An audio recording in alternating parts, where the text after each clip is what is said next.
Jā, labdien! Labdien visiem skatītājiem, klausītājiem! Kā jau kolēģi teica, mani sauc Zana Logina, es pārstāvu Finanšu ministriju, Eiropas Savienības fondu sistēmas vadības departamentu. Un šodien es jums pastāstīšu par aktualitātēm neatbilstoši veikto izdevumu atgūšanas regulējumā un, manuprāt, tādām būtiskākām lietām, ko ir vērts zināt. Tas, ko laikam es papildinot ievadu gribētu teikt, ka tāds, jūs teicāt, būtisks un aktuāls jautājums. Es gan mums visiem novēlētu, lai mums nebūtu būtisks un aktuāls jautājums, respektīvi, lai šīs te neatbilstoši veikto izdevumu apjoms, gadījumi būtu pēc iespējas mazāk, respektīvi, lai mums visiem būtu pēc iespējas vairāk pilnībā realizētu fondu projektu. Nu, lūk, tas, ko es laikam sākumā vēlos pateikt, ir un būtiskākais, kāpēc vispār ir šīs te vadlīnijas par neatbilstoši veikto izdevumu atgūšanu. Tas ir tā iemesla dēļ, kad Eiropas Savienības fondu finansējums, tas ir publisks finansējums. Es pat gribētu teikt, ka tā ir privilēģija, ko mēs iegūstam piesakoties Eiropas Savienības fondu finansējuma atlasēm un attiecīgi tajā brīdī, kad mums ir apstiprināts Eiropas Savienības fondu projekts, publiskā šī nauda, ko mēs varam izmantot konkrētu mērķu sasniegšanai, viņai līdzi nāk atsevišķi nosacījumi, kas ir jāievēro, respektīvi nauda ir jāizmanto atbilstoši normatīviem aktiem, ir jāievēro visas tās lietas, kas ir saistītas ar godīgu konkurenci, ar tirgus nekropļošanu, visām tām prasībām, kas ir būtiskas, lai nauda tiktu ieguldīta maksimāli paredzot mērķim un attiecīgi, lai būtu ievēroti visi šie te godīguma, izsekojamības, drošas finanšu vadības principi. Tātad tas ir iemesls, kāpēc ir šīs te finanšu korekcijas, lai gadījumā, ja šie te nosacījumi netiek ievēroti, tad attiecīgi par šo te normatīvu aktu neievērošanas apjomu varētu samazināt šo te Eiropas Savienības neatbilstoši veikto izdevumu apjomu. Un faktiski pēc būtības finanšu korekcijas, tas nav tāds soda mehānisms.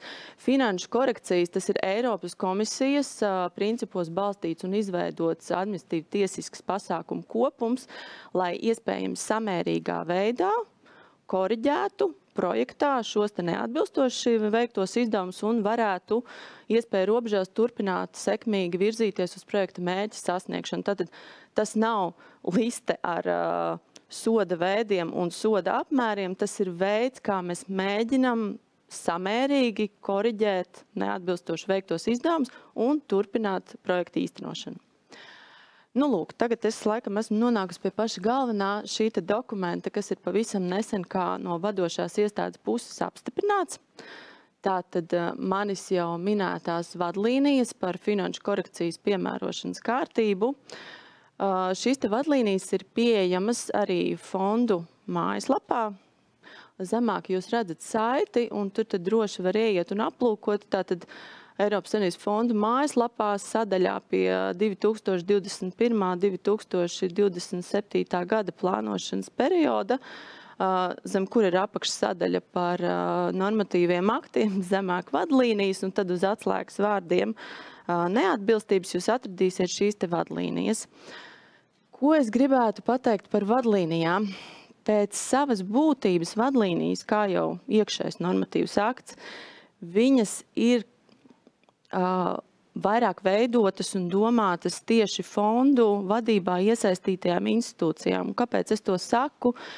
Šo te vadlīniju pamatmērķis ir nodrošināt vienotu praksi, izskatāmu un caurskatāmu, visiem skaidri saprotamu kārtību, kādā iestādes, konstatējot konkrētu normatīvu akta pārkāpumu Eiropas Savienības fondu projektu īstenošanā, var piemērot šo te finanšu korekciju, un lai finansējums saņēmējs redz, kad līdzīgos gadījumos par līdzīgām lietām šī kārtība ir vienota. Tātad nav case by case, kā mēs sakam, bet tiešām ir skaidrs šis te algoritms, kādā veidā tas notiek. Tas viss, protams, balstās uz Eiropas komisijas noteiktajiem principiem un Eiropas komisijas pamatnostādnēm. Vēl viena lieta, ko šīs te vadlīnijas arī regulē, tas ir visas tās lietas, kas ir saistītas ar neatbilstību administrēšanu. Ar to mēs saprotam šīs te informācijas apstrādi, ziņošanas kārtību kompetentajām iestādēm. Tas ir vairāk tas tehniskais process, kas ir saistošs iestādēm. Bet, pamatā tur ir arī ietverti tie galvenie neatbilstību veidi un iespējamās korekcijas.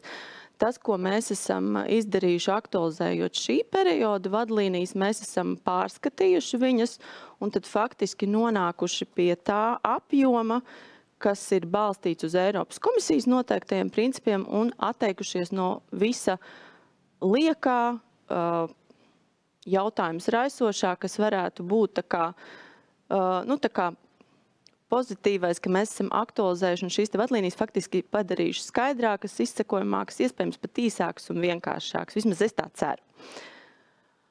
Lūk, un kā jau es iepriekšējā slaidā teicu, tad faktiski šo te vadlīniju tas galvenais mērķis ir iestādēm nodrošināt šo te vienoto izpratni, vienoto praksi par neatbilstību gadījumu administrēšanu.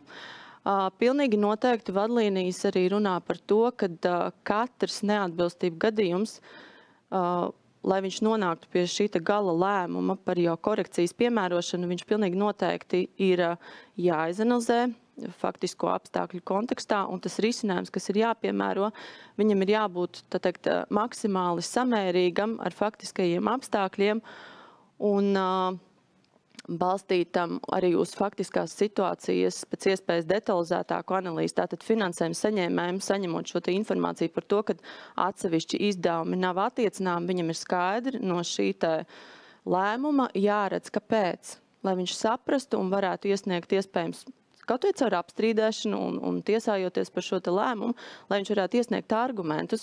Kaut gan mēs, protams, ceram, un to es nobeigumā vēl teikšu, ka visi šie jautājumi, kas ir saistīti ar kaut kādām neskaidrībām, ka viņi tiks risināti jau pirms mēs nonāksim līdz šim te lēmumam. Lūk, tad kas pēc būtības ir neatbilstība?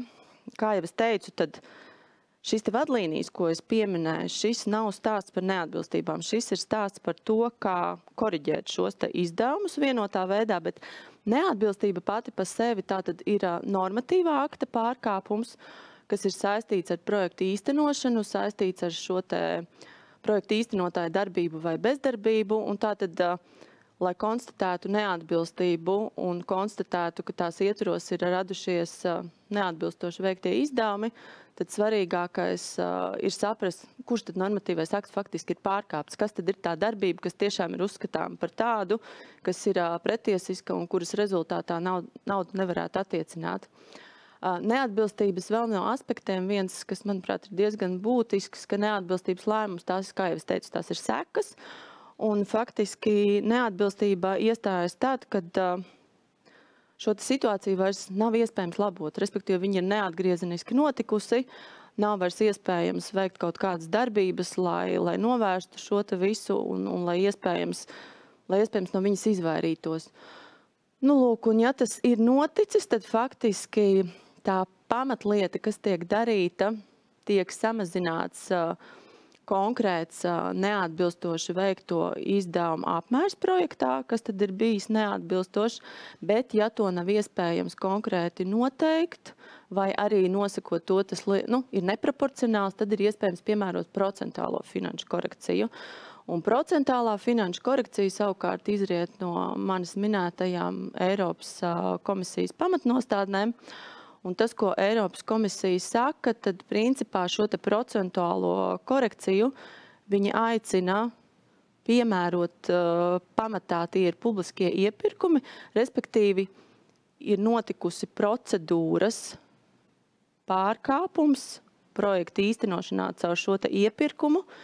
Iepirkuma rezultātā visdrīzāk mēs tiešām nevaram viennozīmīgi noteikt šo te aizskarto summu, jo tas jau ir tā kā, rezultāts procedūrai, līdz ar to, lai tas risinājums būtu samērīgs un nevienmēr būtu pilnībā atgūstams šis te fondu finansējums, tad Eiropas komisija ir izskatījusi, apkopojusi visbiežāk konstatētos pārkāpumus un uz to pamata ir radījusi šīs te pamatnostādnes par procentuālo korekciju piemērošanu Eiropas Savienības fonda projektos.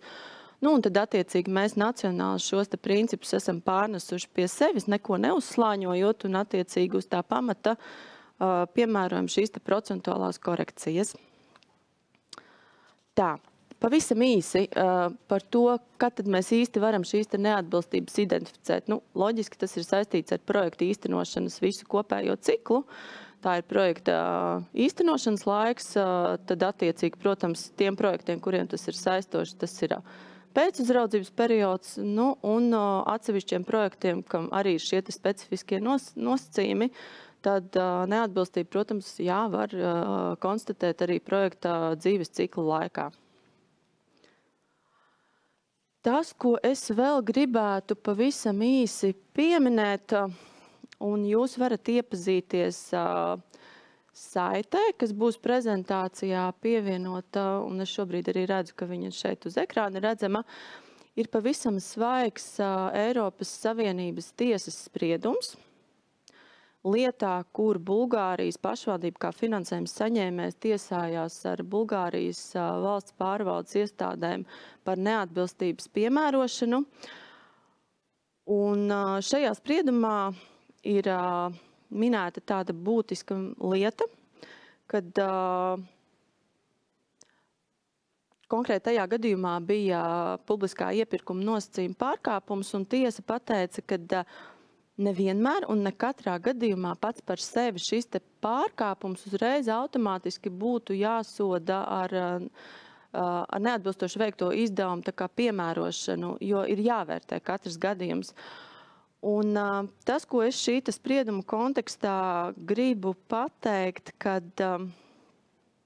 šī atziņa faktiski mūsu vadlīnijās un arī iepriekšējos periodos vienmēr ir tikusi ievērota. Mēs tiešām, respektīvi, es domāju, sadarbības iestāde pieņemot lēmumus, viņi tiešām vērtē, vai katrs pārkāpums viennozīmīgi konkrētajā gadījumā rada zaudējums arī Eiropas Savienības fondu budžeta var radīt vai rada, un attiecīgi šo te principu, ja jūs arī palasīsiet vadlīnijas, jūs redzēsiet, ka viņš ir bijis ietverts gan iepriekš, gan arī šobrīd, bet kas mums ir bijuši atsevišķi jautājumi no finansējuma saņēmējiem, kāpēc es gribu šo te lietu akcentēt, bija tas, kad izlasot šo te spriedumu, varbūt, un es gribētu teikt, un tas var, tā kā būtu maldinoši, radās sajūta, kad Eiropas Savienība ar šo te spriedumu faktiski pasaka, kad, piemēram, gadījumā, ja finansējuma saņēmējs īsteno projektu, projekta ietvaros tiek piemērots publiskā iepirkuma likuma regulējums un ir šis te publiskais iepirkums, un gadījumā, ja šī te iepirkuma rezultātā piesakās pretendenti, kuri, piemēram, ir iesaistīti aizliegtā vienošanās, tad saskaņā ar šo te tiesas spriedumu iespējams rodās tā sajūta, kad Eiropas komisija pasakot, kad ir jāvērtē finansējuma saņēmēji, tā teikt, sasaist ar šo te darbību vai bezdarbību, ka tas tā kā rada sajūtu, ka, piemēram, pie aizliegtās vienošanās turpmāk finansējuma saņēmēji nekādā mērā nebūs pakļauti izdevumu koriģēšanai pie šādas situācijas. Mēs sazinājāmies arī ar Eiropas komisijas atbildīgajiem dienestiem, un tas, ko es tomēr gribu vērst uzmanību, un tas, ko es tā kā sākumā teicu, šis tas spriedums, jā, viņš pasaka, kad ir katrs gadījums jāanalizē individuāli, un tas ir jādara ļoti rūpīgi, bet gadījumā, ja projekta ietveros ir krāpnieciskas darbības, viltoti dokumenti, manis jau minētās aizliegtās vienošanās, tātad viennozīmīgi šis te projekts un viņā radušies izdevumi, viņi nav vairs atbilstoši manis pašā sākumā minētajiem šiem te godīgiem un caurskatāmiem tirgus principiem. Līdz ar to Eiropas komisija jebkurā gadījumā uzsver gadījumā, ja ir tieša miedarbība ar šiem te krāpnieciskajiem gadījumiem, jebkurā gadījumā šis finansējums viņš nevarēs tikt attiecināts finansēšanai no fondu līdzekļiem, bet, protams, kā jau es arī iepriekš teicu, katru gadījumu mēs rūpīgi analizēsim, skatīsim apstākļu ietveros. Nu jā, un tagad jau tuvojoties noslēgumam, tad vēlreiz es varu uzsvērt to, ka vadlīnijās tātad mēs esam pārņēmuši Eiropas komisijas pamatnostādnēs un arī regulā noteiktos gadījumus, kad ir piemērojams finanšu korekcijas. Tātad manis minētie krāpšanas, interešu konflikta gadījumi, kas pilnīgi viennozīmīgi vēl ar vienu ir ar nulles toleranci pret to attiecināšanu no fondu līdzekļiem. Tad ir dubultu finansējums, bet es gribētu teikt, ka tas nav stāsts par sodīšanu, tas ir stāsts par to, ka mēs dubultā nemaksājam. Publicitāte vēl ar vienu saskaņā ar regulu arī gadījumā, ja tur vairs neko nevar labot, nevar publicitāti nodrošināt, tur arī var tikt piemērota koreģējošā darbība līdz pat, negribu nokļūdīties, 3%, bet tas ir tāpēc, ka Eiropas Savienība kā šo te finanšu līdzekļu piešķīrējs, viņi, protams, grib, lai sabiedrība zina, no kurienes finansējums nāk, tad tikai loģiski ir, ka publicitāte, lai arī liekas tāda varbūt mazsvarīga, tā ir ļoti būtiska prasība. Un tad noslēdzošais tas iepirkumu regulējuma pārkāpumu bloks, kas ir diezgan izsmeļošs un apjomīgs, un tas ir pilnībā izrietoši no šīm te Eiropas komisijas pamatnostādnēm. Un tad attiecīgi tur ir tie procentuālie apjomi, kādā veidā var tikt koriģēti šie te fondu projekti gadījumā, ja ir pārkāpums saistībā ar interešu, es atvainojos, bet ar iepirkuma procedūras pārkāpumiem.